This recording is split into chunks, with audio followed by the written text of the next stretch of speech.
I'm Andrew Zucker, the host of The Golden Age with Andrew Zucker, a weekly podcast where I sit down with people who are shaping our world today at the intersection of politics, culture, and media. I've been covering this intersection as a contributing editor at Town & Country and freelance writer for outlets like The New York Times, Washington Post, and Vanity Fair. The Golden Age gives you a front row seat to the discussions that are defining our moment, whether it's talking about conservative dating apps or learning more about JFK Jr. New podcast episodes drop every week on YouTube, Apple Podcasts, Spotify, or wherever you listen. Subscribe now because the conversations we're having today are the ones that will define tomorrow. This is The Golden Age with Andrew Zucker. Join the conversation.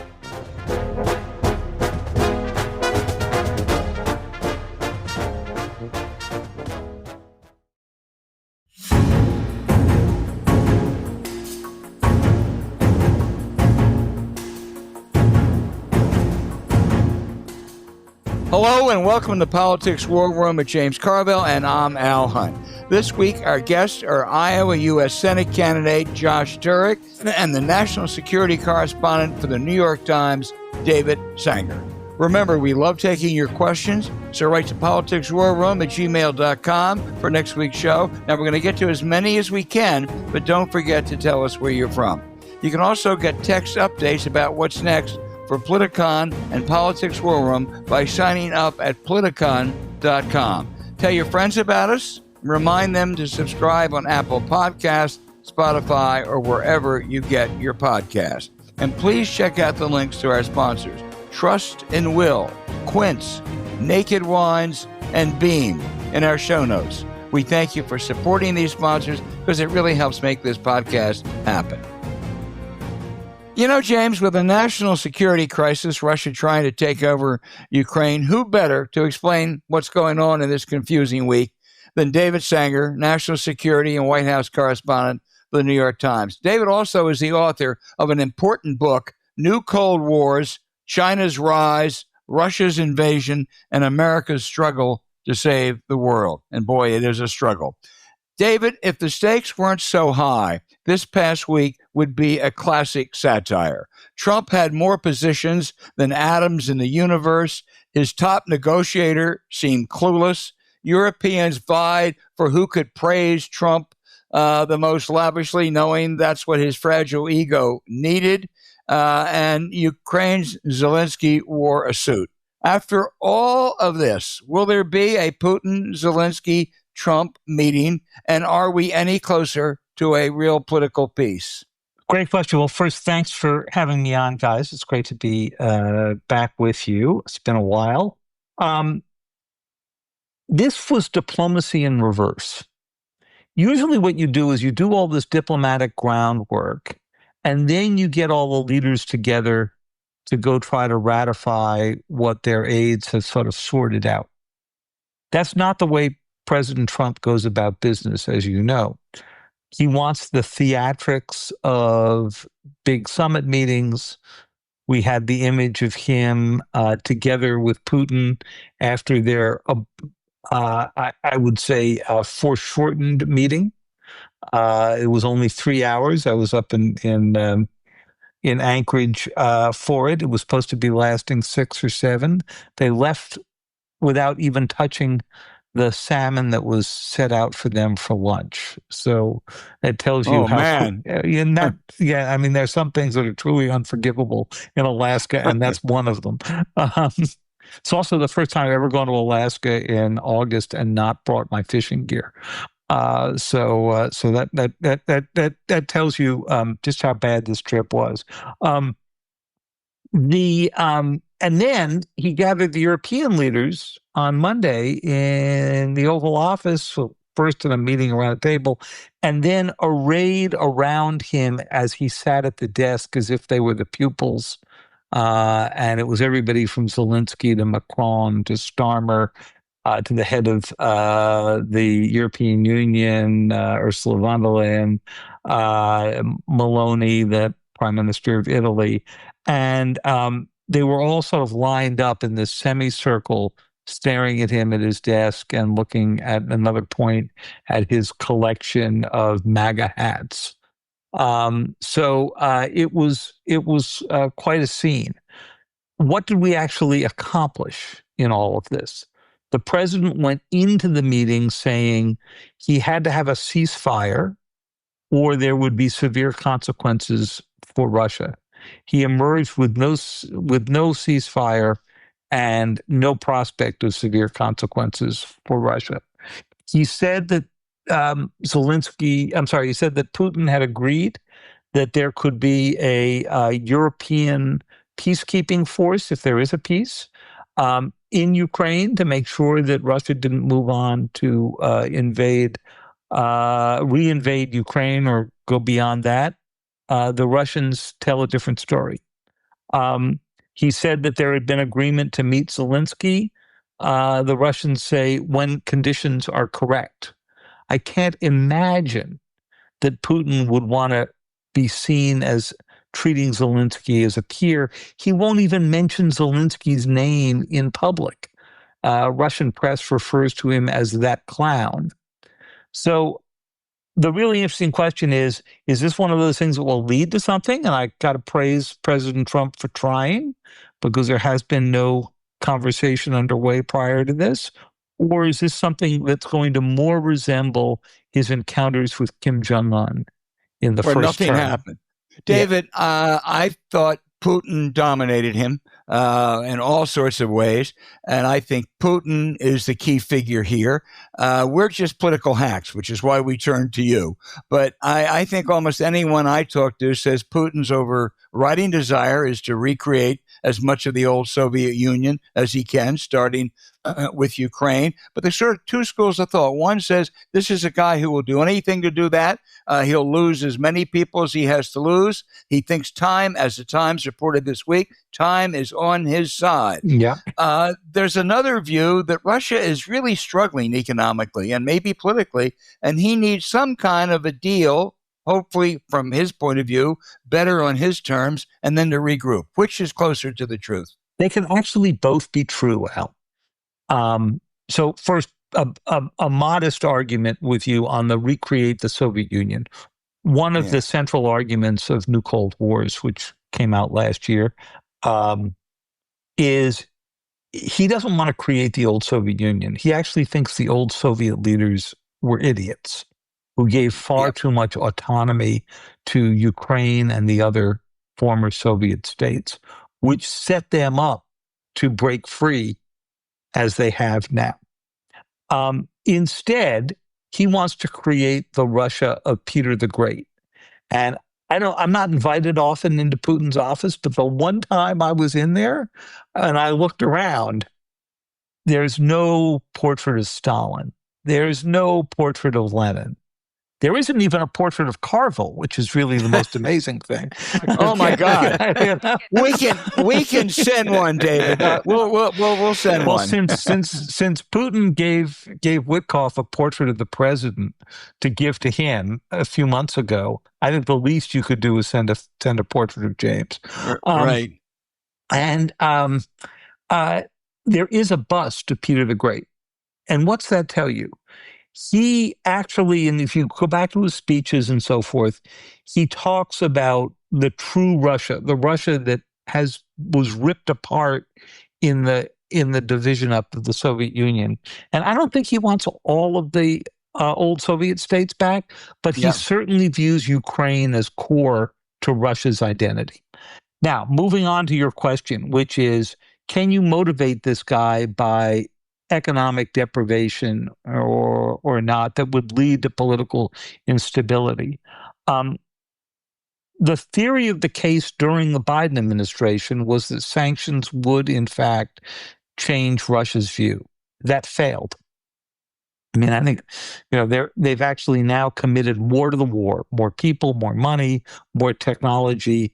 In fact, their economy now is doing well primarily because it is a wartime economy. The whole thing is geared toward churning out weaponry and training the people who need to go do this.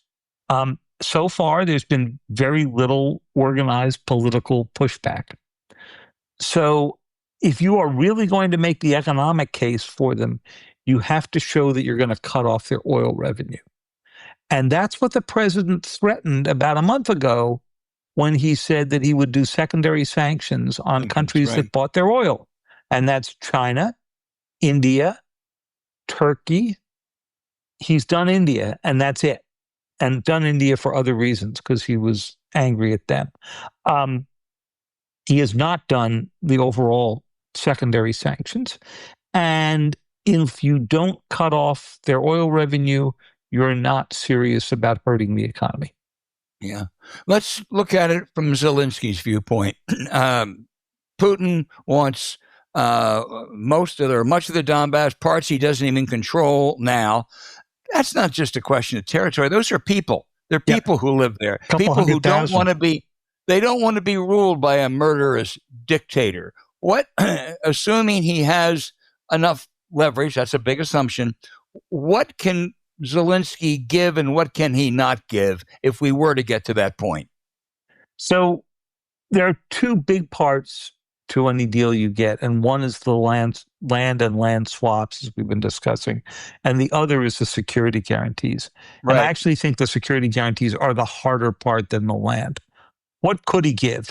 I think he could probably give Crimea, which Ukraine has not been in control of for 11 years, and those parts of the Donbass that the Russians have taken over and are not going to be ousted from. What's, I think, really hard here is that what Putin wants is parts of the Donbass that he has been unsuccessful in getting militarily, but is hoping to get at the negotiating table. I don't think Zelensky can go do that. I argued at the end of New Cold Wars that I don't even think Zelensky can admit to giving up this territory. I think any kind of solution is going to have to look more like the end of the Korean War, where we signed an armistice and then left for later resolution some disputed land between North and South Korea. Now, at the time, this seemed impossibly difficult for the South Koreans, that they weren't for sure getting back this territory. 70 years later, 75 years later, doesn't look quite so hard because South Korea is the world's 10th or 11th largest economy. It's making, 7-nanometer circuits on semiconductors. Its people travel all over the world. Generations of South Koreans haven't really thought about this territorial dispute. I think Ukraine's got the possibility to be the South Korea of years to come. Look at their technological capabilities just in building drones, right? So if ever a country was set up to be South Korea, this is it. But it would take years, and you can't assure them that that's where they're going to end up. I'm not sure that Putin would take an agreement that was Korea-like and that left unresolved the fate of this territory. Let me ask one more quick question, then turn to James. I think many people were dubious of a sustained, unified European resolve, which we have seen. Is that durable?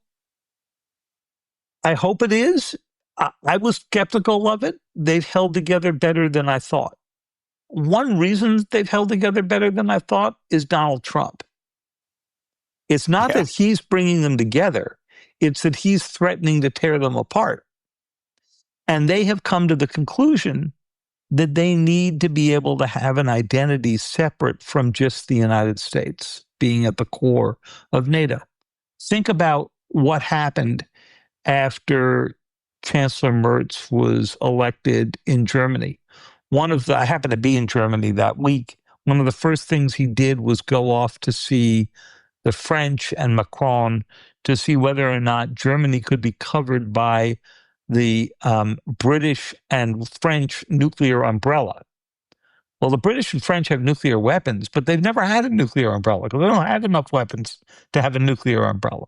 But what he was basically saying was, I can't believe in an alliance that Donald Trump is running, so I can't trust the American nuclear umbrella anymore. And it is this sense that they may have to be able to defend themselves without the U.S. at the center of NATO that I think has made the difference. James. So, David, in the second administration of President George W. Bush, I worked in Ukraine. I've probably been to Kiev 5 times. Became pretty familiar with it. And I worked for the guy that got poisoned. You know, it marks all of his Putin tried to poison him. And what I constantly heard, the theory of the case is that the eastern part of the Ukraine, ethnicity is not defined so much by borders. There's a lot of Russian speakers in the eastern part of the country. Yes. And they would vote more, it would actually Russian interests, and because they were kind of sided with Russia, to tell you the truth. And the theory that Ukrainians had at the time was the Russians didn't want their people to figure out how much more prosperous Warsaw was than Belarus, because that would ferment discontent. Do you still think that plays in his mind, that he doesn't want prosperity on his western border because it could agitate his own people, or that's not a factor so much anymore? It might be, but I think he's worried more about the questions of identity than he is about the questions of prosperity. So if you look at the places that he has been most active, starting with Crimea, they are, as you point out, the Russian-speaking parts of Ukraine. And that's where he knows he could gather most of the votes. You may remember there was a sham election in Crimea after he annexed Crimea, and they voted overwhelmingly, big surprise, to join Russia. Certainly there are parts of the Donbass where he is now, and the rest of southern and eastern Ukraine, that would certainly vote to join up with Russia. It's bigger, stronger, more prosperous in their regard, because the Donbass has been a pretty bleak industrial wasteland. You know, that the economic vitality of Ukraine is around Kyiv and the tech sector that has turned out those drones. It's not about what you see in the East. One of the other arguments that Putin has going on his side, James, is this, that the borders of Ukraine have always moved. I mean, think of Lviv, you know, in the West, right, closest to Europe, which now is part of Ukraine, but we've all got friends whose relatives, whose grandparents grew up there when it was part of Poland. So a point that I think Putin is making is there's nothing sacred about the borders. And I actually think this is one of the reasons he was eager to come to do the meeting in Anchorage. Not only was it a place where he wasn't going to get arrested for war crimes, but he didn't come for the fishing, I'm sad to say. I think he came in part to say, this was once Russian territory. We sold it to you for $7.2 million. By the way, not a bad land transaction, right? And for all of Yay, Seward. Yeah. The only winner out of last week's meeting, I think, was Seward. Actually, had this entire thing. And I think in part it was the subtle message that territories shift. And frankly, I don't think the president is doing himself any favors on this. The other morning, he went on one of the Fox shows, and he said, what were the Ukrainians doing getting into a fight with a country 10 times stronger than they are? Of course, they're going to lose. You know, Russia's big and strong and nuclear. And what this was essentially, and this gets to another core argument of New Cold Wars, is that Trump is trying to take us back to an era where the world was not organized under the rules that were developed at the end of World War II by Truman and the whole present at the creation crowd. He is back to a world where the only thing that matters is power. And if the only thing that matters is power to you, then yeah, the Ukrainians shouldn't have gotten into a fight with Russia. Now, you may recall they were invaded. They didn't exactly invite this fight, except if you're Donald Trump and you've taken the Putin line that Russia had no choice. James. So, David, one of the things I've learned working overseas and thinking about is war is profitable. When I was working for Santos in Colombia, the largest sticking point in the peace that didn't hold up, by the way, thank you, won the Nobel Prize, was people were making, the FARC didn't want to give up because they were making money. And the only skill you had was how to operate a machine gun. And I think sometimes people don't want to end wars because too many people are making too much money. And it keeps people employed. If that's part of your experience in being a correspondent for many years? War makes money and sanctions make money. Okay. Sanctions make money.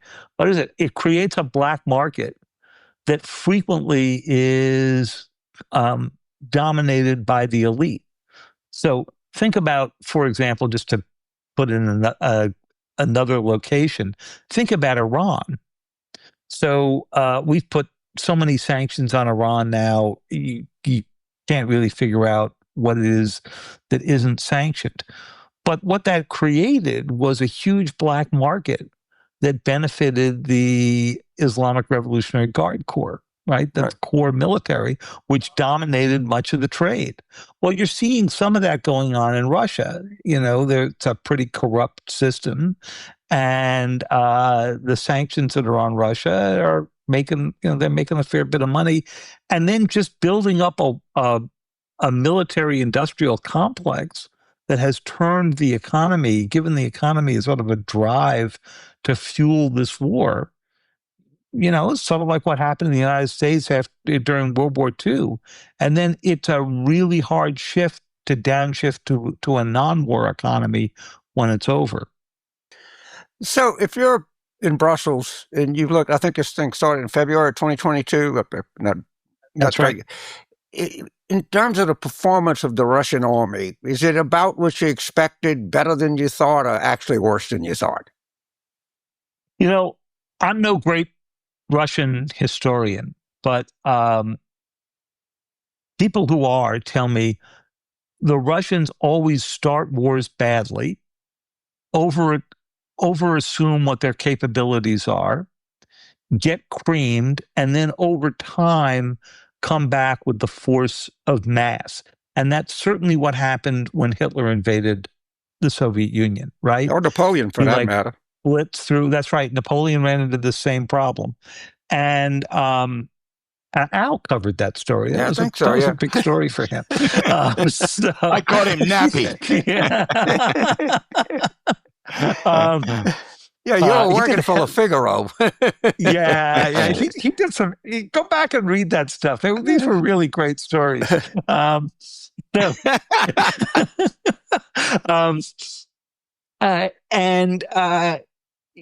came back, and eventually the force, but it took them about 3 years, repelled Hitler in what is now the parking lot of IKEA in outside Stalingrad.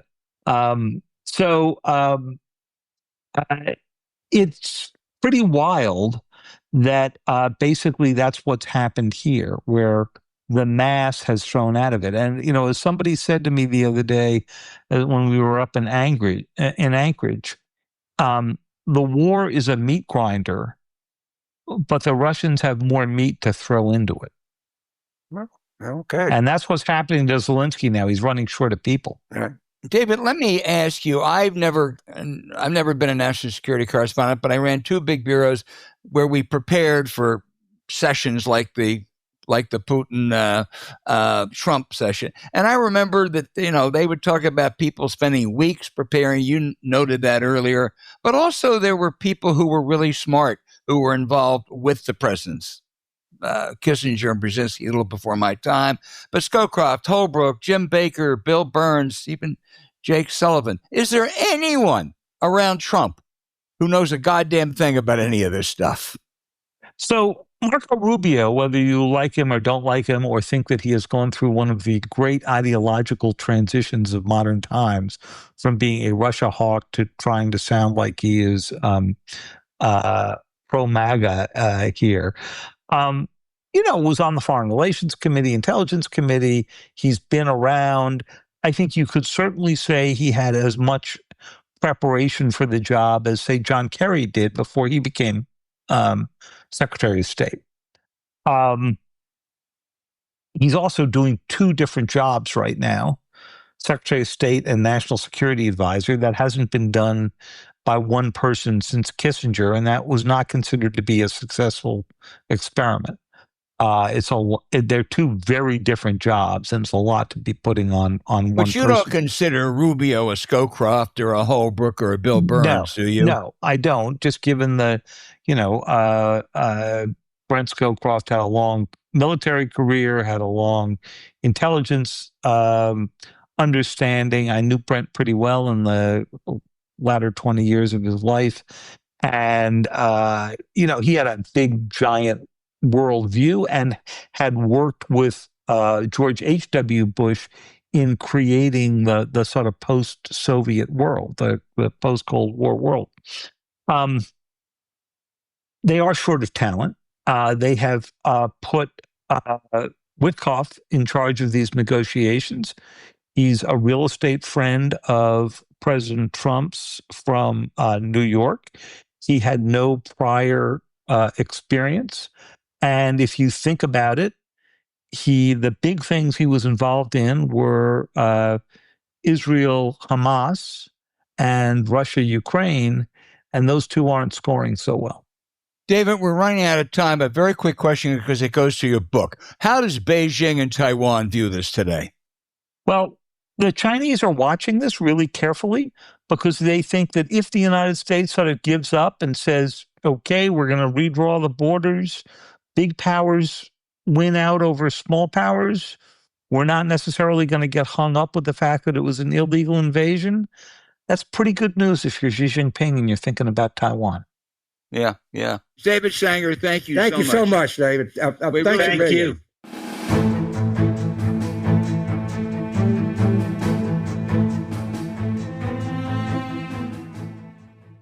Unfortunately, until recently, that was a province of people that had a lot of money. Mm-hmm. All right. But it matters, if you got something you want to pass on, you want it orderly, you want to give something to your children or your other loved ones, or your school or whatever you want to do, that you can do this, and it's simple, it's really affordable, and it's one of these things that it's become egalitarian, and thanks to these people, you can now do this at a reasonable cost. You don't have to be a millionaire. Yeah, absolutely. James, let's face it, we're not spring chickens, and we want to be ready for any eventuality. No matter what age you're at, it's critical to be prepared. So we had to sound the alarm. A lot of us don't realize that a will doesn't cover everything when it comes to estate planning. Thankfully, Trust and Will can help ensure that your loved ones are covered when it comes to things like medical decisions, power of attorney, and things that really matter. Don't wait to start getting prepared. Go to trustandwill.com/warroom to get 20% off their simple, secure, and expert-backed estate planning services. By now, you may have realized that James and I aren't exactly tech experts. I guess that's an understatement. But no matter what your skill level, the website is super easy to navigate. That means that you can quickly find out about how Trust and Will can and does help you make sure your assets and any future wishes are secure. I know I want my family to be ready for any eventuality, and our young producer has said he got his dad signed up as soon as he heard about Trust and Will. He hasn't told us whether he's left everything to himself, but in any event, he said it's not about the money, it's about being prepared. Maybe, maybe not, but I know that Trust and Will can ensure the future of what you built is in your hands. It's the ultimate peace of mind. Their easy-to-use website is simple to navigate, with all of your information and documents securely stored with bank-level encryption. Best of all, they make your plans their top priority. Each will or trust is state-specific, legally valid, and customized to your needs. It's no surprise they have an overall rating of excellent on Trustpilot with thousands of 5-star reviews. So don't wait. Join the hundreds of thousands of families using Trust and Will. After all, we can't control everything, but Trust and Will can help you take control of protecting your family's future. Go to trustandwill.com. trustandwill.com/war room for 20% off. That's 20% off at trustandwill.com/war room. The link also is in our show notes. Protect your family with Trust and Will.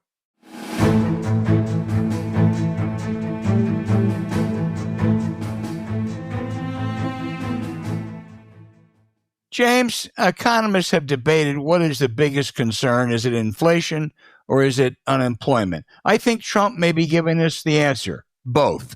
Producer prices surged last month, and the latest jobs report suggested a softening economy. And the full effect of Trump's dangerous tariffs haven't kicked in yet. Trump's answer, of course, is to blame someone else. This is really one of the great scandals. He wants to he first fired the head of the BLS so he could get someone to give him good numbers, whether they're accurate or not. Now he's demanding a Federal Reserve Governor, Lisa Cook, resign because of dubious allegations of mortgage fraud. This is the next weaponization.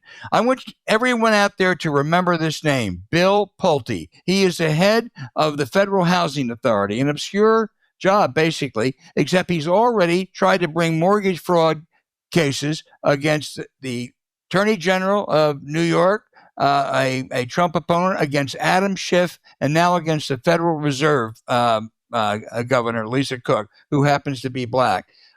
This guy, Pulte, who has had his own charges of misconduct, is a henchman for Trump. So any of you Democrats out there, if you have a mortgage and you're a critic of Donald Trump, look out, because Mr. Pulte is coming after you. This is a weaponization of the federal government, James, the likes of which we've never seen, and it's to camouflage a really an economy that really looks like it's heading south.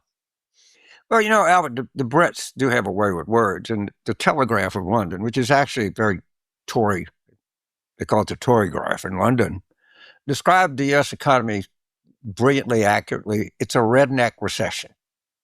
Actually, the people that are getting hurt the most are Trump voters.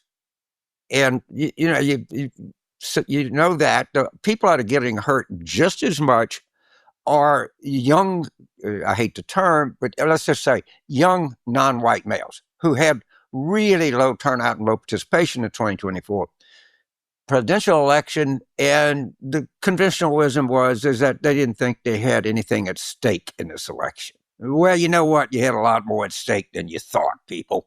You really did. This is not the prices, and particularly the prices of things that matter to people. Electricity, what I call the light bill, is exceeding everything. All right.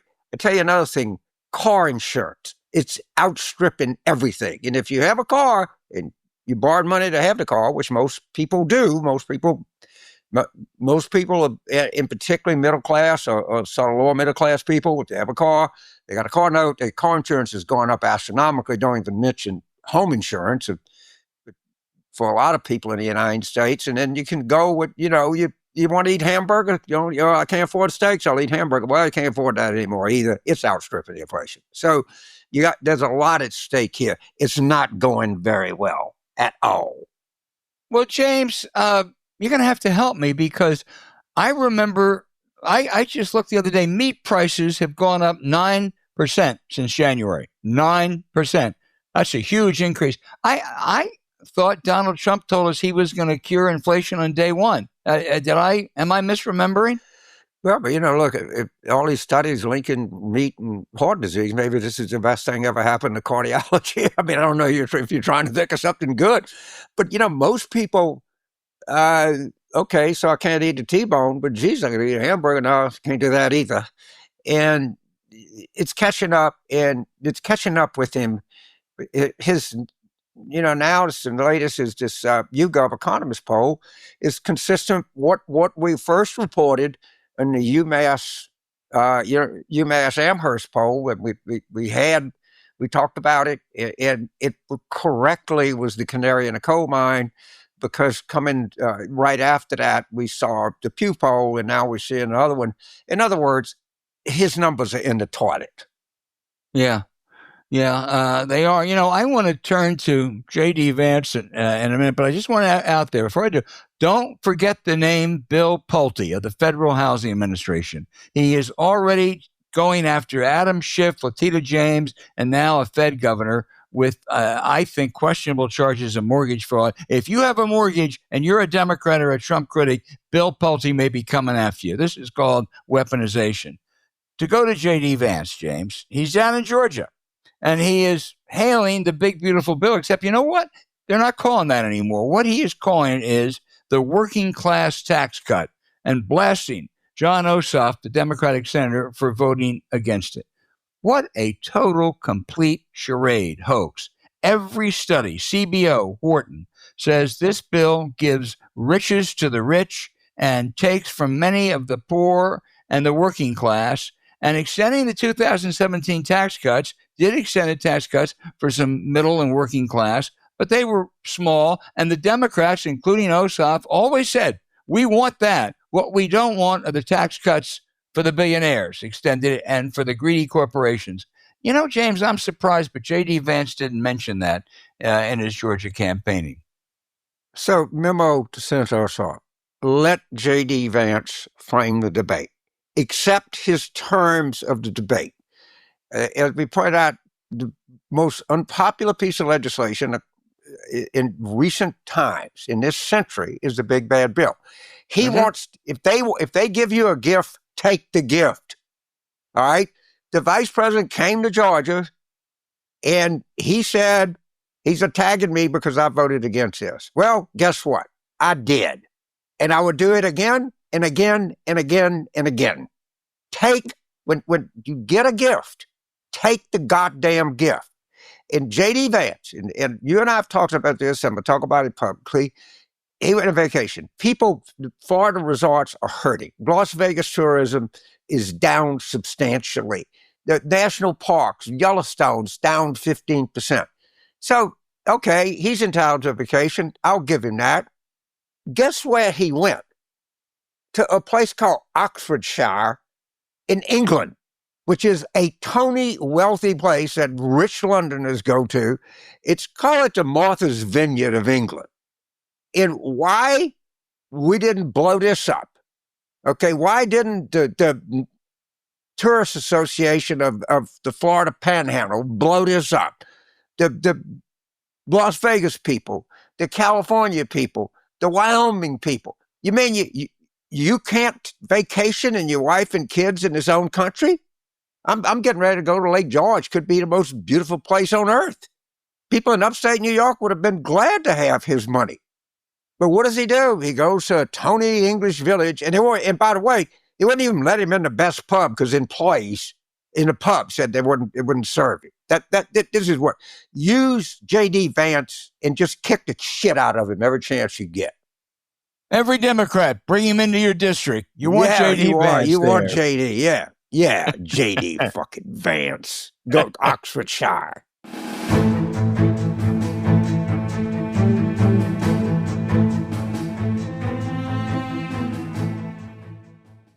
Look, this stuff is good. It fits well. It looks good. And I don't want to say it's ridiculously cheap, but it's very, very affordable. Here you're getting clothes, and you get clothes that fit and they look good. You don't have to drop a fortune on basics when you don't have to. Quince has good stuff. We're talking high-quality fabrics, classic fits, and lightweight layers for warm weather, all at prices that make sense. Everything we've seen ordered from Quince has been nothing but solid. If you haven't heard, Quince has closet staples you want to reach out for over and over. They have everything from cozy cashmere and cotton sweaters from just $50, breathable flow knit polos, and comfortable lightweight pants that somehow work for both weekend hangs and dressed up dinners. The best part is that everything with Quince is half the cost of similar brands. That's because Quince works directly with top artisans to cut out the middleman. So you can get luxury pieces without the markup. Plus, Quince only works with factories that use safe, ethical, and responsible manufacturing practices and premium fabrics and finishes. As soon as we saw their stuff, as we were, you're going to be blown away. And it gets even better. The second you try your new clothes on, you'll see that the fits are perfect, the fabrics are incredible, and the style is unmatched. Everyone needs Quince's extra fine Australian Merino polo. There's nothing better for looking your best in the summer heat. And there is so much more. James and I have been looking into some new activewear for our summer adventures, and Quince has us covered. As good as Mr. Carville looks in his new gear, my Quince favorite is their luxurious stretch wool dress pants. They feel amazing and are perfect for looking good, getting things done on the hill, or just reading in a recliner. And don't wait. There's no reason to wait. Keep it classic and cool with long-lasting staples from Quince. Go to quince.com/warroom for free shipping on your order and get 365-day returns. That's QUINCE.com/warroom to get free shipping and 365-day returns. Quince.com/warroom. The link is in our show notes. Style the end of your summer with Quince.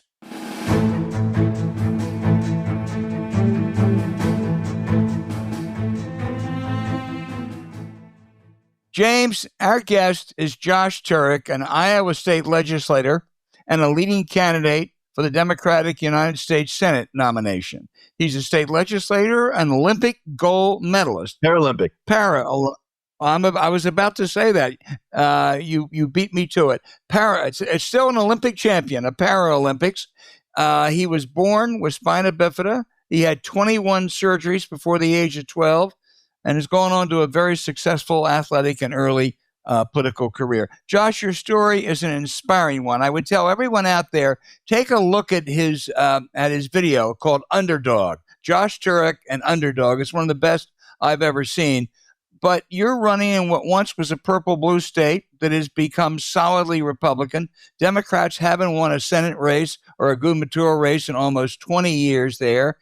Trump won by, I think, 13. Those are pretty bad odds for any Democrat, aren't they?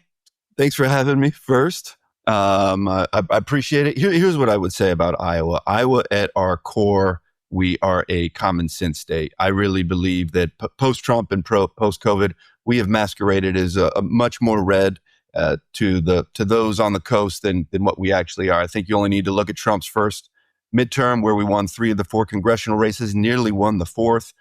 And you look at, for example, 2022, very recently, where we were only 1.5% away from having 3 of our 6 statewide officials being Democrats. 30 years, we had Senator Harkin, and I'm a common sense prairie populist, much like him.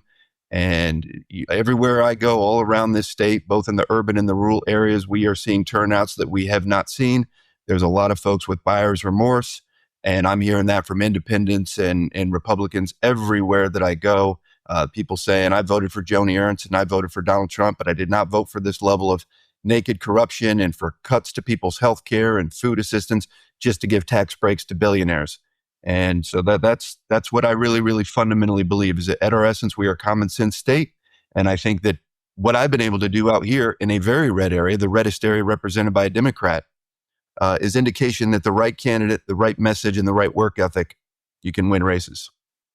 You got a primary contest, Albert. Do you worry that the party will be pulled to the left, as it often is when there are primary contests, you and the others? You know, I don't think so. In the end, I'm really, really clear of where I sit politically, and I'm going to talk about the kitchen table issues. That's what I talked about winning out here in a county that Trump won by 20 points, and in the 2 communities I represent, Trump won by double digits. I'm going to talk about lowering costs. I'm going to talk about a livable wage. I'm going to talk about affordable housing. Talk about supporting small businesses and small family farms. Talk about affordable healthcare, which, coming with a visible disability, I come with a level of credibility that I don't think much do. Supporting pharmaceuticals, things like that. That's ultimately what people care about. I think they don't even care as much about R or D as much as they care about, let's just have someone that actually cares about the people and is going to fight for solutions to the problems that Iowans are having. What are you going to say about immigration? Because you know it's going to come up. I can talk about this at a personal level too. My wife is an immigrant. We met when I was in Spain playing basketball. She's Dominican by birth. She's Spanish by passport. We went through this process. It was we were denied in Trump's first administration. We were denied an interview, and we were sent papers to say that you're going to be deported in 90 days. We spent thousands of dollars. I understand how complicated this is. We need an easier roadmap to to citizenship. But we need border security. And I've said openly that I think that the Biden administration didn't do a good enough job on that. I think that there's a common sense middle ground there. Medicaid is an issue that you really care about for very, very understandable reasons. Senator Joni Ernst, who you could face in the general election, says the only people who lose Medicaid coverage are those who are there illegally, illegal immigrants, people who are not working, and that no one who deserves Medicaid and is on it now will lose it. What are you going to say to her? She's not paying attention enough to how the Medicaid's going in this state. We've already got a rural hospital crisis. We've got massive healthcare deserts in our rural communities, dead last in OBGYNs, dead last in PMEC beds. We've already had the CEOs of these places. We got 1 in 5 Iowans that are on Medicaid, 2 in 5 in the rural communities. This is already a system that is already dramatically underfunded and broken. One of the reasons why I first ran for the state house race was because the privatization of Medicaid. I was working, assessing and providing wheelchairs for the disabled, particularly with individuals with muscular dystrophy and Lou Gehrig's disease. We were showing internally a 1,000% increase in the denial rate for power wheelchairs. This is just frankly wrong. We got 22,000 disabled Iowans on our HCBS waivers, the longest of which is 6.5 year wait. We've lost 31 of our skilled nursing facilities and nursing homes over the last 5 years, largely due to lack of reimbursements. We've got the average direct care worker in the rural communities is only making $13.50, leading to a massive crisis that's affecting the elderly and the disabled. If she thinks the Medicaid system is functioning, she's sadly mistaken. James. So let's stay on Senator Ernst for just a second, because I'm just, don't live in Iowa, but I've kind of observed her, and she looks like she's having some kind of personal crisis. And she's not definitely that she's going to run for re-election. Do you think she's going to actually run for re-election? I mean, I know you were speculating, and you talk to you. Won't speculate. I've actually only met with her once. I went up there the day that my session ended at the State House. I knew that the big beautiful bill was coming up, and so I went up to speak to every single member of the Iowa delegation. Met with Senator Grassley, met with Senator Ernst. I went up there with several pages and documents about what this was going to do to the disabled community in particular, and with the cuts to the P&A grants. We are looking at 140 disability organizations like Disability Rights and the DD councils that we're looking at losing huge amounts of funding. So she couldn't plead ignorance to that. But other than that, I've never had any personal interaction with her. She came out the other day and said, well, bring it on, when they asked her about me entering into the race. And it sounds like she's got tough talk now to save her political career. But it wasn't a whole lot of tough talk out there to save the 1 in 5 Iowans that are on Medicaid. Yeah, I'm just reading a headline. CNN data guru is actually pretty good. Trump's big beautiful bill is the most unpopular legislation in decades. I cannot tell you to you go, boy, when you're talking about the big beautiful bill. Don't back off of it. Yeah. You're not for it. 110,000 Iowans are gonna lose their health care, and again on a situation that was already at crisis level out here, and it's something that I can speak to with a level of credibility. Again, I'm only here because of these social safety nets. We were on the free summer lunch programs, everything that I went through economically, and certainly on the healthcare side of things. I had 21 surgeries before I was 12 years old, all of which took place at Shriners Hospital, because the only way that my family could afford it.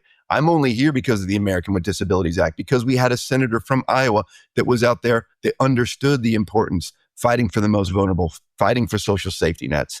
And we deserve to have that once again out here. Someone who's fighting for Iowa and Iowans, not just fighting for billionaires. So I was referring to Senator Hawkins. I recall he had a brother that had disability. Am I remembering correctly? Correct. His name was Frank. He was deaf, and he actually, the community that I represent, Council Bluffs, is where the Iowa School for the Deaf is. So Josh, I grew up agrarian, so I have been a long time, but it strikes me that the combination of tariffs and unnecessary immigration crackdown is going to be pretty harmful to Iowa farmers. Do you hear that when you're out in farmland That corn is, country. yes, that is without a doubt. When you're looking at the immigration issues, that's going to affect the ag industry. These wild, chaotic tariffs. I think the big fear that I'm hearing from family farms that I'm speaking to is that this could turn us into another 1980s farm crisis that we had out here, where we ended up losing at least 50% of our small family farms, which we have. We've lost at least 50% of these small family farms, and that has also shifted us politically too, and it's led to this erosion of rural communities. I mean, the stalwarts of your rural communities is your rural hospitals, of which the Medicaid cuts are going to decimate them. And then here in Iowa, I'm not sure how familiar you've been following Iowa politics, but what used to be a point of personal pride for all Iowans, we were number one in public education. When I was in first grade, number one in public education, and now we have precipitously dropped down to number 26. Now we're giving private school vouchers, of which we increased their funding 44%, even though we increased public schools only 2%. We're going to see rural schools close. And, if you don't have a hospital and you don't have a school in these rural communities, then you've already lost half of your family farms. These rural communities are not going to exist. So back to Al real quickly, but how's my friend Rob Sand going to do in the governor's race, you think? I think Rob's going to do great. And I think that what Rob is out there doing is similar to me. I would consider myself a common sense prairie populist Democrat. And I think that Rob would define himself somewhere in there as well. He's talking about trying to represent everyone. He's not afraid to also say some of the issues that us as Democrats, where we have had failures. He's trying to reach out across the aisle and represent everyone. And I think that's what we need out here in Iowa. Albert? Well, we'll see if Politics War Room is as critical as the Wall Street Journal was to his campaign. That was certainly a good piece. Let me ask you this. I want to tell our listeners to begin with that we also had a child born with spina bifida, so we know a bit about what you went through, Josh. But you think you developed this because your dad was exposed to Agent Orange in Vietnam. You had an incredibly tough childhood. Yeah. How has that affected you today? Well, I will say this, that struggle or suffering early on in life, for a lot of people, they don't make it through there. Sadly, I see far too many that were born with a similar situation to me that were not able to go on and have a successful life. But I will say that for those that make it through, it builds a level of character and of mental strength that cannot be broken. One of the great things that I say I'm uniquely prepared for what modern politics has turned into, and the toxicity is because of the economic struggles and certainly because of the healthcare struggles that I went through. This will, regardless of how bad this gets, this will not be the hardest thing that I've ever done. I've already gone through the hardest part, which was early on in my childhood. And I would also say that high-level athletics, representing my country, what that teaches you is the hard work and the discipline and the dedication of what's required day in and day out, which that's what this is. It's not a physical grind. It's really more of a mental grind. And it also teaches you just to put your head down and work and not worry about the external noise. And that's something that's really valuable in this too. And I have a deep why.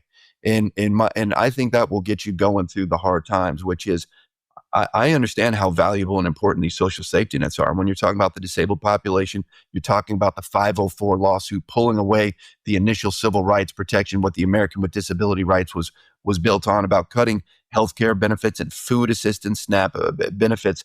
We need to get back to fighting for the most vulnerable, fighting for social safety nets. And that's what I'm out here doing. And in my time, not only my personal self, but I've been involved in nonprofit work for more than a decade for disabled individuals so they have access to adaptive sports because of the huge impact it made on my life. I've also fought for in the for-profit arena where I've assessed and provided wheelchairs. I know this firsthand. I ran because of the privatization of Medicaid. When I joined the Iowa legislature, I said, I don't care what committees you put me on legitimately, but I have to be on HHS budget policy because our Medicaid and our healthcare system is so damaged, so underfunded, and it's hurting the disabled and elderly the most.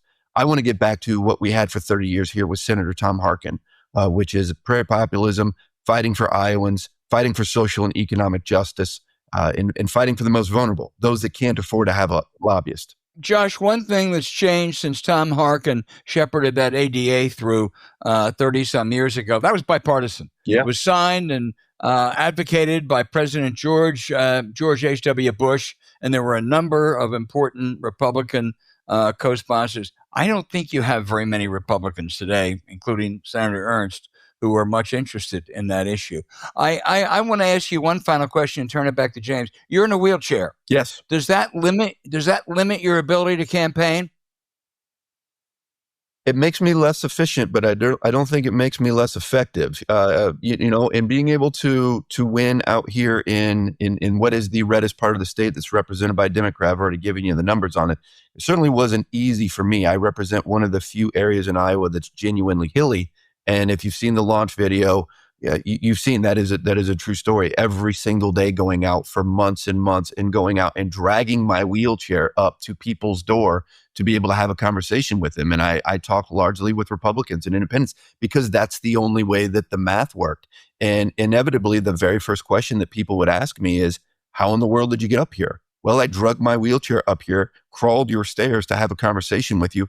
That's how important it is. Now, I wasn't efficient. It took me probably 4 times as long to crawl up there and crawl back. But what I found was, regardless of where people sat on the political spectrum, even the most ardent conservative Republicans would give me 3 or 4 minutes of their time, say, well, he's drug his wheelchair up here. I'll at least listen to him. And I found that in that period of time, telling about myself, saying why I'm running, talking about the lack of health care, how expensive it is, pharmaceuticals, doing something about Iowa's growing cancer rate. We have the second highest rates of cancer, only state with a growing cancer rate, our water crisis, saying I'm here to solve problems, not play political games. I think that was what was allowed me to be successful. Look, I'm in a rural state, so I will acknowledge that it's not going to be easy for me to get to all 3.2 million Iowans. So I'm going to have to raise a lot of money to be able to use all forms of media, to be able to get in contact with people. But I think people are going to, look, this is going to look and feel and sound different than your average senatorial candidate. And I think that allows me to get in the door. And I think our launch video shows that. I think there's a real yearning to get back to away from divisive, fear-mongering politics. People are tired of the cynicism. And I think a story of hope and positivity and inspiration, there's a real yearning for that. I think that's going to help me. That video was called Underdog. James Carville. So one final fun question. Your state legislative district is in extreme southwestern Iowa, right? And there's an inordinate amount of LSU baseball fans in your district. Would you explain to our listeners how my alma mater became so popular in Council Bluffs? You guys became, everyone loves the LSU folks out here in Council Bluffs because you guys in like a plague here to the College World Series and love it because you get out there. It's lots of fun. And you guys set the record for the most amount of shots, every single record possible. So we love it when the LSU Tiger fans roll in here to the community. And y'all have casino gambling, as I recall, which seems to be a big hit. That's right. All right, so we explained everything today. Good luck to you, man. And as we say, keep on rolling. Rolling. We're rolling. Iowa's rolling. We're pushing Iowa towards change. There we go. Go to Turek for Iowa. Number 4 Iowa.com. Okay. All right, tell Rob hello for us. I will. You're pushing and rolling. Yeah, rolling, man. Maybe you're rolling. Josh Turek, thank you so much. Rolling down the river.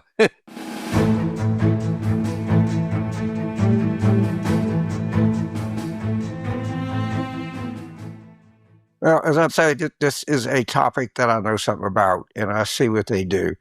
And you would be literally, if you enjoy wine or you enjoy entertaining, the wines that they come up with, at the price they come up with it, are unbelievable. These people go out, they find winemakers that you don't know about, you haven't studied. There are people out there, they buy them in bulk, they pass the savings along to you.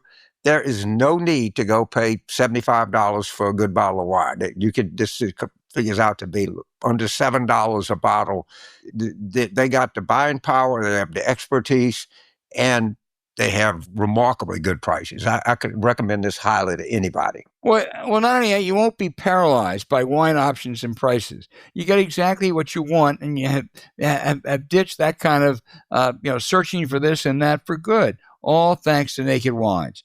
We love that they're a sponsor of this podcast, and you will too. As soon as you show up to summer parties or a romantic dinner for some of you young folks with a chilled bottle of an amazing vintage from a unique and storied independent winemaker from Naked Wines, you'll be an instant hit.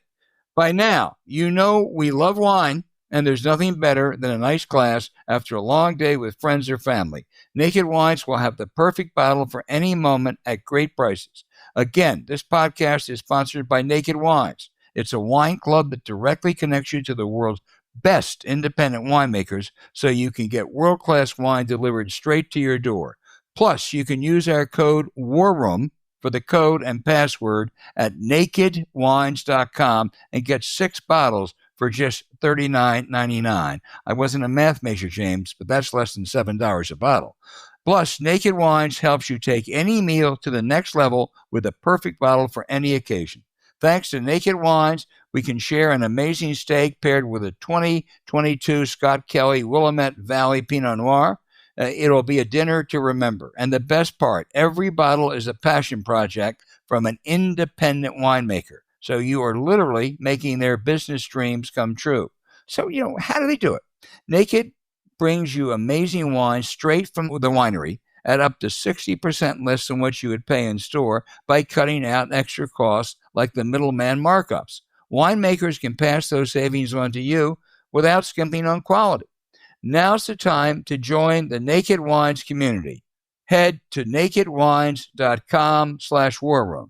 Click Enter Voucher and put in our code WARROOM for both the code and password for 6 bottles of wine for just $39.99 with shipping included.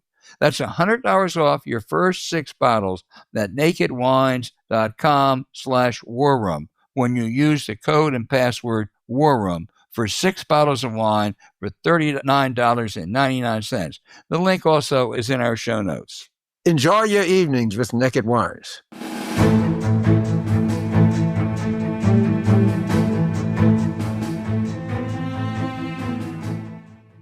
There are more hideous people than Laura Loomer, the Trump whisperer, though I can't think of them. This week, she bashed Florin Greenberg, recognized as a Medal of Honor recipient. She said he was disqualified because he endorsed Hillary Clinton in 2016. That was more important to Loomer than 4 years earlier in Afghanistan, that he tackled a suicide bomber, detonating his explosives, saving many lives. He was severely wounded by another bomber at that site. Someone should explain to Loomer what courage, valor, and the Medal of Honor are all about. Greenberg personifies what it's all about. Then she pressured the weak Secretary of State to block visas from Gaza refugees coming to this country for essential medical care. This included a number of children. This is a first for me, but I want to associate myself with Marjorie Taylor Greene, the full MAGA congresswoman who smartly called on Trump and others to ignore this lunatic. And it's ironic because Loomer, portraying herself as a victim, then lashed back at Greene with sexual innuendos. That's ironic because she herself is suing over a suggestion she might have engaged in sexual indiscretions. So now to my new ally, Marjorie, you go, girl. So for my outrage, the governor of Louisiana is a man named Jeff Landry. But let's say that no one says that this guy is actually the sharpest knife in a drawer or anything like that. He's in the closet. He's not known for his searing intellect, but even he surprises me. He has now deployed the units of the Louisiana National Guard to Washington, D.C., so they can go take selfies outside the Capitol Grill with the Louisiana congressional delegation. Now, let me try to explain this to you, Governor. I'm sure you know this. We have a thing called hurricanes, and they're actually seasonal events. And I want to hold this chart up. Now, Governor, you see this chart? This is probability of hurricanes by date. It looks like the Matterhorn. You see that top date right there? That's September 10th. So the closer you are to September 10th on the upside or the downside, the more likely it is a hurricane. Can we understand that? Thank you. Now, we're August 20th. So, well, 11 and 10, 21 days. We're 3 weeks away from the peak. Katrina hit on August 31st. We're in the middle of hurricane season. Got that? The middle of fucking hurricane season. And what are you doing? And guess what we need? Guess what is a legitimate use of the National Guard? Is to deploy after a disaster like a hurricane. And yet we're trying to score political points, taking selfies outside of 5 uber expensive restaurants in Washington, D.C. Please, sir, get these soldiers back home, have them on the ready to go in the event. Hopefully it won't happen, but you have to assume the rule is, I'll try to explain to you, hope for the best, expect the worst. All right? Try to get that through your head. Please, sir. Please, sir, bring these troops back home. Let them stand ready to assist our citizens in the event that we have a catastrophe, of which has happened before. It's not a remote chance it happens. It's too big a chance. Jesus just like infuriates me to no end. James, I don't think he's smart enough to understand, but he might not be, but I tried my best, 7th grade science teacher lecture to explain to him what hurricane season is.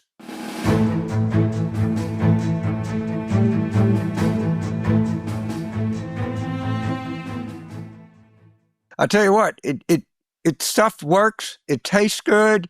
And, I would say this, it is a valuable part of your get some sleep toolbox, of which we constantly tell people, and I hear this all the time, the way I feel today is strongly related to how I slept last night. Absolutely. And for God's sakes, use this. Summer is here, but that doesn't mean we can slow down and take a break. Every day, the headlines keep coming. The noise gets louder, and we get hit with another attempt to distract us, divide us, or wear us down. That's not an accident. Burnout is the goal, because if we're exhausted, we're easier to control. So don't give in. Rest is resistance. And one of the most powerful things you can do right now is wake up clear, energized, and ready to show up, take charge, and put your all into what's most important. That's why we use Beam Dreams Powder, a natural sleep blend that helps you get the kind of rest that actually restores you. I mean, let's be honest, you can't stay in the fight if you're constantly running on empty. Luckily, with science-backed ingredients like reishi, L-theanine, magnesium, apigenin, and melatonin, Dream helps you fall asleep, stay asleep, and wake up ready to organize, resist, and raise hell without the fog or the crash. Now, it tastes incredible, smooth and delicious. Better yet, Beam is easy to add to your nightly routine. Simple, effective, and it works. I love chocolate peanut butter, but there are many great flavors for you to try. Since starting with Dream, you're going to feel sharper, more grounded, more present, and no longer dragging through difficult mornings or losing entire days to bad sleep. Now we're ready to face the day and ready to stand up for the things that matter. It's become a must in nightly routines to help us recharge, get up, and stay engaged in what matters most. Unlike other sleep aids, there's no grogginess, no fog, just focus. Beam's Dream Powder has improved over 17.5 million nights of sleep for people across the country, and you can be one of them. So here's the deal. Right now, Beam is offering up to 40% off their best-selling Dream Powder for our listeners. It's a limited-time offer and the perfect way to overcome that exhaustion and stay in the fight every day. Go to shopbeam.com and use the code WARROOM at checkout. That's shopbeam.com/warroom and use the code WARROOM for up to 40% off. Sleep well, wake up ready, the fight continues. The link is in our show notes. Get the sleep you deserve with Beam.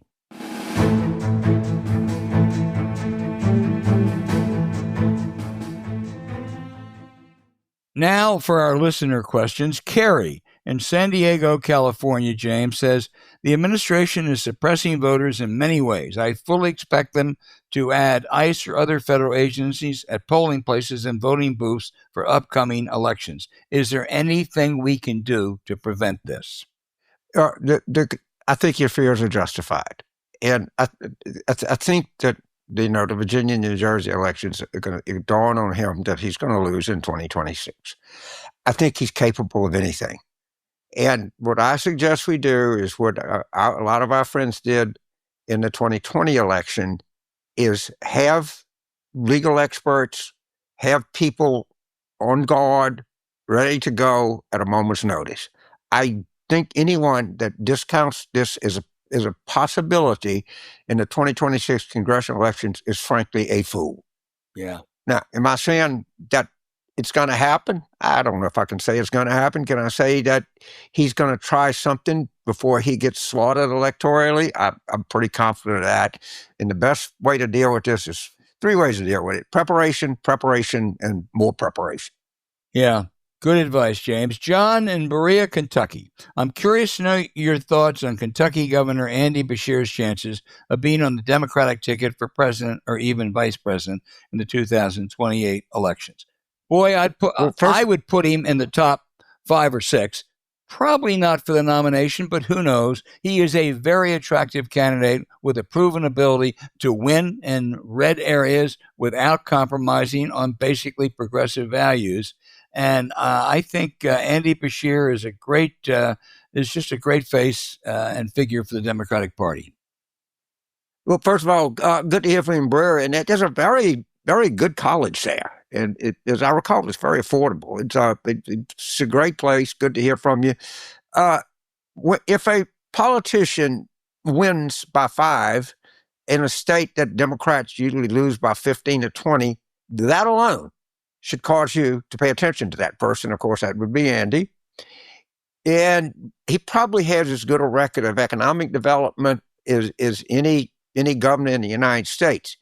I think I would put him in the top tier of potential, easily put him in the top tier of potential 2028 Democratic presidential candidates. Yep. He's there. Now, what I'd say to Governor Beshear, I'd say to anybody else, it's an awfully fast track out there. There'll be a lot of good people running, but I hope he runs, and he knows how to do the one thing that Democrats need. He knows how to win. I think that's what politics is supposed to be about, James, but he is an enormously attractive governor, no question. Deborah in Madison, Mississippi says she has heard you say that there is a possibility of Democrats taking the Senate and Mississippi could possibly flip to a Democrat. I'd love to hear more details, Deborah asks, about how this could possibly happen. Okay, so we need to pick up a 4. I think I would rate us as the favorite in North Carolina. And I would also call out a really stupid Washington Post piece about Roy Cooper and how he could be affected by a trans event. My favorite part of the whole trans issue is Trump called at that time the governor of North Carolina, Pat McCrory, in 2016, and said, "What is this trans shit?" Okay? If this... I don't want to go back in the whole thing. It memo to the Washington Post is not going to hurt Roy Cooper, and quit writing these jackass, stupid fucking stories. Okay? So with North Carolina, I'd say we're the favorite. Maine is considered to be a toss-up. I don't know if you might even say, given the political environment, I would make the Democrat a slight favorite. Ohio, Sherwood Brown, things have fallen into place. It's a tough state, but should be a big Democratic year. He has been elected to the Senate any number of times. He ran way ahead of the ticket in 2024. We just got this Iowa. Boy, do we have for the United States Senate candidates there. We don't even know if Senator Ernst will run for re-election. Iowans are not doing well. I think that's definitely in reach. Don't forget about Alaska. We came very close in Alaska. It's very much in play. I would say the same thing for Texas. All right. Please stop and listen to me. Florida will be more in play than you can imagine. Florida's turned into a giant failed state. All right. The storms are killing them. Insurance rates are slaughtering them. Their housing market is literally collapsing right in front of us. It's been a state that's under one-party rule. Am I saying we're 50-50 in Florida? No, I'm not going to say we're 50-50 in Florida. Mississippi, we're as close to 50-50 as you can get. If you look at what Brandon did in 2023, and he did this, by the way, while Biden was president. And even if you look how Mike did when he ran for the Senate. And Scott Collins, we got a first-class candidate. And if I told you that Cindy Hyde-Smith was dumber than concrete, some people might take that as a slander on concrete. This lady I think she's, I'm going to say this, but this is my view, controversial. I think she's dumber than Tommy Tuberville. Oh, man, that's a contest. I don't know. Yeah, I mean, I'd have to say that she's Tubervillian in her stupidity. Okay. Dot in North Virginia, doesn't say where in Northern Virginia, says, what's considered the base now in Virginia for Democrats? Who do you think Spanberger should focus on most? Spanberger should focus on a lot of the state. I mean, she should focus on 60-65% because she's got a good chance of winning the vast majority of them. Obviously, she has the basic Democratic base, so I think she has to focus a little bit on independents, self-styled independents at least, weaker Democrats, and a number of Republicans, particularly in Northern Virginia. She's in awful good shape. She's in terrific shape. And to give you an example, I do, and I believe yard signs say something. And by the way, really smart operatives that I know, like Saul Shaw, Amanda Goodwall, agree with me. It's not, you wouldn't substitute it for a poll or anything like that, but it does say something. So Virginia election is coming up in November. I'm in the Shenandoah Valley. This is 75% red county. By the way, it's always been red. It voted for Herbert Hoover. Okay. In Highway 11, which runs the north-south spine of Shenandoah County, I have seen two signs for Winsome Sears, the Republican nominee. All right. I don't know what it means, but it means something. And I think if I had to guess, I think that Sears and the Republicans will, of course, they're going to carry Shenandoah County. I think they're going to underperform both in the percent of the vote they get, and also the turnout is not going to be that great. And I'm going to go on record here saying I think the turnout in Fairfax, which is, for you know, familiar with Virginia, is right across the river from Washington, Loudoun, think Dulles Airport, probably Prince William, which is a kind of outer borough, suburban D.C. area, all have City of Alexandria, tons of federal workers, families of federal workers. I think the turnout in those four jurisdictions is going to approach, the Democratic turnout is going to approach 2024. I bet I have a 1,000-pound bet with Piers Morgan. I spotted in 5 points last night. Jesse Waters agreed to take $1,000 bet, and I spotted 5 points. I'm going to have about $2,350 extra dollars. And I'm going to go to one of these Washington, D.C. restaurants and splurge because their restaurant reservations are down significantly as above that is goofy National Guard bullshit. Well, James, if you do, you can have your picture taken with the Louisiana National Guard. Yeah, I can shake hands with the guy. You know, everybody's drowning in on a rooftop. Right. I can go to the, to the Palm and get a picture with the guy. Eve in Monroe Township, New Jersey. This is difficult. How can we get Israeli influence out of American politics, James? We can't. Okay, nor should we. And I understand you people that say it's an outside influence. I don't know, but there are a lot of,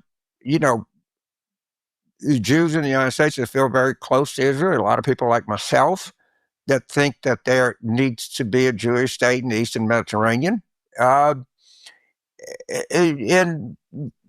we can't, nor should we. And also, the other countries have, real influence in the United States. And that's just part of our political system. If you want to argue that the influence is outside, you can do that. That's certainly a legitimate thing. But, they have lobbyists and they have people that support them. And I support the idea of Israel. I do not support the government of Israel. And it's two separate As a things. number of people in Israel do not, including some former, like very top 500,000 that show up protesting. And military and former Mossad, absolutely. Right. Robbie in St. Louis, is it St. Louis, Mississippi, James? Bay St. Louis. That's where I live. Robbie, it's very, very well known place. Robbie yes, says in St. Louis. I guess he means Bay St. Louis. Bay St. I'm almost positive, says, but it might be. Is it possible Trump is trying to create the appearance of turmoil, both nationally and internationally, so that he orders next year's elections be suspended? I've been having an exchange with my dear friend Fred Wertheimer, who says that is constitutionally impossible. It cannot happen. I have said I think there's a 25 or 30% chance if Trump knows he's going to lose those elections, he will try to do something, invoke the Insurrection Act or whatever have you. And I don't automatically discount his prospects for succeeding with this Supreme Court. So I think it's unlikely, but I think you better be on guard, Robbie. To my friend in Hancock County, Mississippi, my simple answer is yes. Yeah. Mike in Cesar, Illinois, says, why does it seem like so few people in government are standing up to Trump?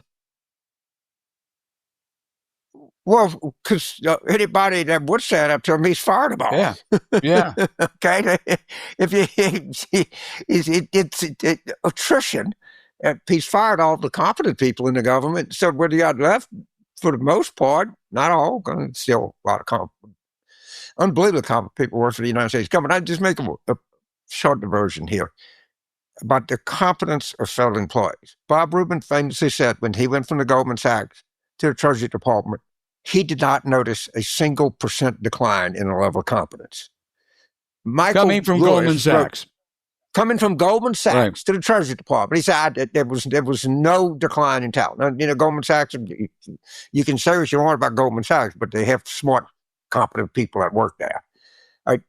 Michael Lewis has really articulated and written down just how valuable and smart this federal workforce is. The one thing that we have done that is horrific is, what they've done to federal employees. Yeah, no, it really is. James, before we go, I want to just pay quick tribute to Jules Witcover, who died at the age of 98. Jules, for more than 60 years, was really one of the great shoe leather reporters and ever. He wrote about a dozen books. He wrote for the LA Times, the Washington Post. He and Jack Germond wrote a famous political column. He was a reporter's reporter. I don't know if reporters are as good today. I know one thing, they don't have as much fun as they did in Jules Witcover's heyday. Jules, you left a great legacy. Yeah, 90 years old. Me and Jack Germond, they were quite a pair. And, my tip of the hat to career Jules Witcover. Yeah, thanks for bringing that up. Absolutely.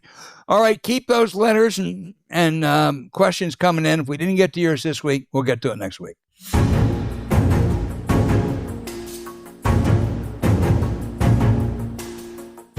Thanks for listening to Politics War Room with James Carville, and I'm Al Hunt. As always, send your questions for us by email to politicswarroom@gmail.com or tweet them for next week's show at Politicon. Following this episode, we'd appreciate it if you check out the links to our sponsors, Trust and Will, Quince, Naked Wines, and Beam, and our episode show notes. We deeply thank you for supporting them because when you do, it helps make this podcast happen. Now, to keep up with us, subscribe to Politics War Room on Apple Podcasts, Spotify, or wherever you listen, and check out our Substack at politicswarroom.com. James and I are constantly adding new content, so go take a look. You also can find other shows you might enjoy in the Politicon YouTube channel or when you search Politicon on your favorite podcast sites. Remember, please rate the show with a 5-star review. We'll be back next week with another show as we continue our War Room planning.